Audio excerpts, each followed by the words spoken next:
When the Wind Blows, a 1986 short animated film which focuses on an elderly couple that are surviving a nuclear attack, with its sad ending of course. This was based on the graphic novel by Raymond Briggs. Now, I've seen this film before. When I watched it, it was, well, as you know the story, if you've seen it that is, an elderly couple named Jim and Hilda Blocks prepare for a nuclear attack when a bomb drops. Of course, the film starts off nice. I mean, it starts with the David Bowie song, When the Wind Blows, while showing military vehicles and soldiers marching in real time in the 80s. Basically, this film came out during the fears of a nuclear war, which is a scary thought when you think about it. Anyway, this film focuses primarily on the couple, and just like in the graphic novel, the bomb drops, the couple survive for a while before they succumb to their radiation sickness, which again is a sad downbeat film. But nothing could prepare me for this alternate ending, this extended cut, which I didn't know about at the time. I went onto a chat room. I was chatting about it in a forum with some other people who had seen the film, saying it was underrated, and they can't believe that this is from the same author that gave us The Snowman, which again was adapted into a feature film in the early 80s, a couple of years before. But then someone got my attention saying that there is an alternate ending and an extended cut of the film that was made, but given its content, was never released, at least not publicly. What we see in the final film is a tame look at what happened.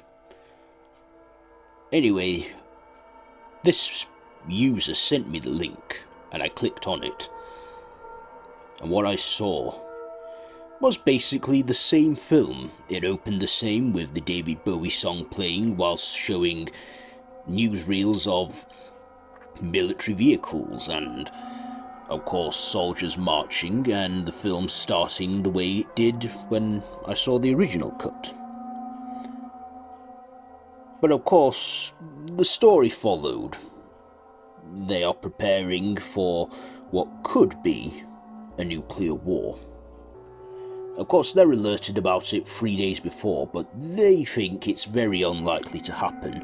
Of course, the couple are very reliant on their government, believing help would come for them when the nuclear attack happened. Anyway, the film just plays out the same until the moment when the missile drops. That's when things took a very, very dark, sinister turn. Now, of course, in the film we see just buildings getting blown away and destroyed and a train being derailed, but in this alternate cut we see a school bus of children that have their skin melted away from them as they burn, very graphically, as they become vaporized. And in the village, people walking along the streets stuck to the ground as their legs infused with it, again burning and melting away to skeletons and then to nothing. This was something like out of a horror film. Now, of course, I've seen disturbing animation before, like Watership Down, The Plague Dogs, and Grave of the Fireflies, but this was truly disturbing. The detail that went into all this. Of course, they had good cinematography, like in the film, with some classic 2D animation and stop motion. Anyway, After that horrific scene, it then cuts back to the couple, Jim and Hilda, crawling out of their little shelter they had made out of doors and pillows, as the pamphlets that Jim got from the library instructed.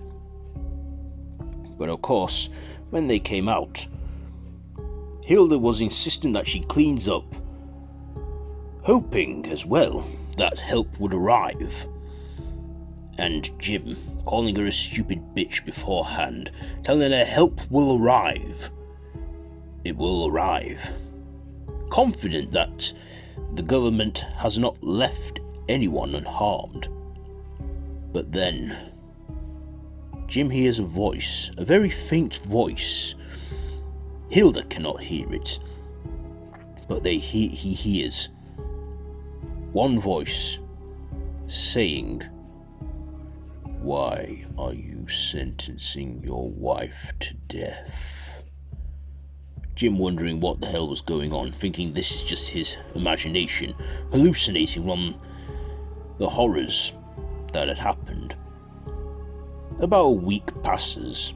The couple survive on their rations like they do in the film, and they stock up on rainwater, which is very contaminated with radiation no matter how many times they boil it.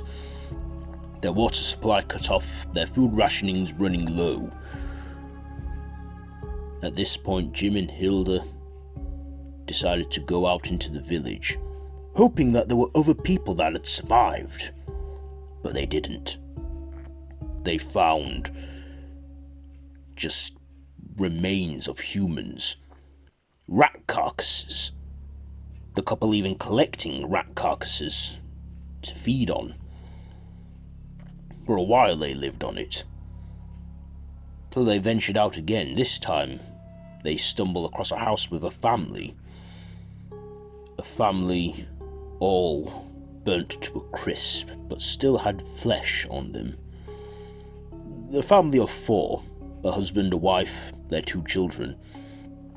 Desperate, starving, Jim had took pieces of them home to eat,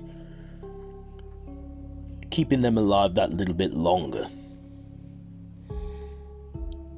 They had no choice at this point, but Jim was positive, confident, hoping that help would arrive any day now, with food, water, shelter, a haven free from radiation.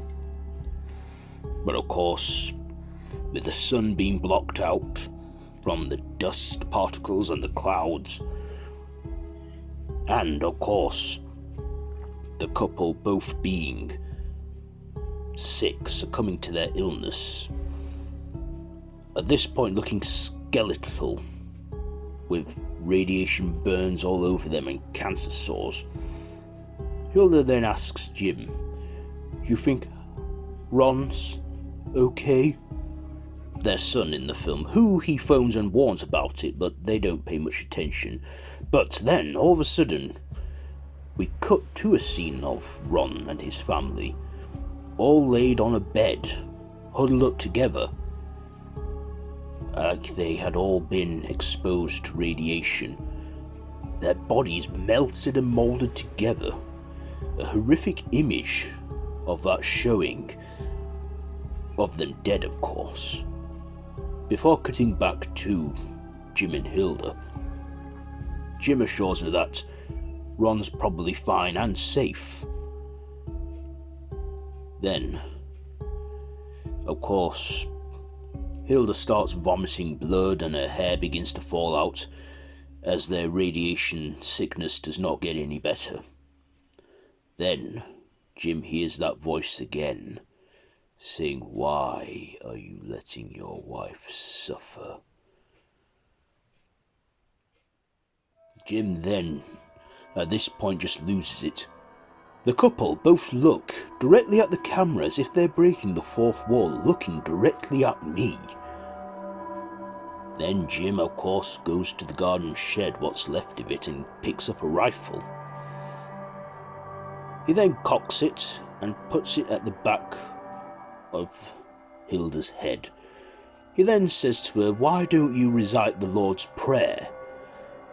Hilda agreeing to this, and she then starts saying it, the Lord's Prayer, down to its last line, and then, as she finishes, the camera pans outside the house as the gunshot goes off, as he kills Hilda. Jim then, just standing there, he throws away the rifle from himself and goes outside, kneeling on the ground and succumbing to his sickness, collapsing to the ground before dying. At this point, he knew there was no hope and no help coming, and then the film faded out. Horrified by what I'd just seen, I could not believe this. Just looking at this horrific film, it made the cut down version seem like a Disney film compared to what I'd just seen. Raymond Briggs really wanted us to see the full-on horrors of a nuclear war, a nuclear attack, and he succeeded with this cut of the film. I can see now why this film was never shown, and why we got a cut down version. As the credits rolled, we then heard the song again from David Bowie, "When the Wind Blows." But I was just traumatized, horrified by what I'd seen. I decided to download the copy and make one of my own. And maybe when the horrors of this have left my mind, maybe watch it again. I don't know. But the thought of nuclear war seeming very likely to happen is something that I don't know is more scarier, the film or the reality that it could happen.